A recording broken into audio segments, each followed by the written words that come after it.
வாழையும் அறுவடை பண்ணியே ஆகணும். என்ன விளையாடுறியா பருவி? இவ்வளவு கரும்பையும் வாழையும் எப்படி ஒரே ராத்திரியில அறுவடை பண்ண முடியும்? ஆறுமுகம் வேற ஊர்ல இல்லைன்னு சொல்லிட்டு இருக்க. இது பிராக்டிகலா பாசிபிளே இல்ல பருவி. நீ முதல்ல கிளம்பு.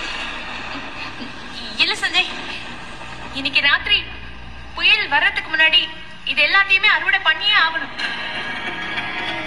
இல்லைன்னா 100 ஏக்கர் கரும்பு வாழையும் மொத்தமாவே போயிடும். ஆறுமுகத்துக்கு பெரிய நஷ்டமாயிடும். நீ சொல்றதெல்லாம் கரெக்ட் தான் பருவி. ஆனா ஆளுங்களே இல்லாம நீ மட்டும் என்ன பண்ண முடியும்?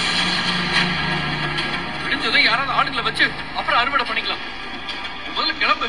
ஐயோ இல்ல சஞ்சய், விடியறதுக்குள்ள எல்லா வாழையும் கரும்பையும் அறுவடை பண்ணி ஏதாவது பாதுகாப்பான குடோன்ல கொண்டு போய் வைக்கணும். இல்லைன்னா எல்லாம் புயல்ல வீணா போயிடும். புயல் வரதுக்கு முன்னாடி எல்லாம் 100 ஏக்கர் கரும்பையும் வாழையும் அறுவடை பண்ணவே முடியாது. நீயே பிராக்டிகலா கொஞ்சம் யோசிச்சு பாரு. யாராலையும் இந்த டயத்துக்குள்ள இந்த வேலையை பண்ணவே முடியாது.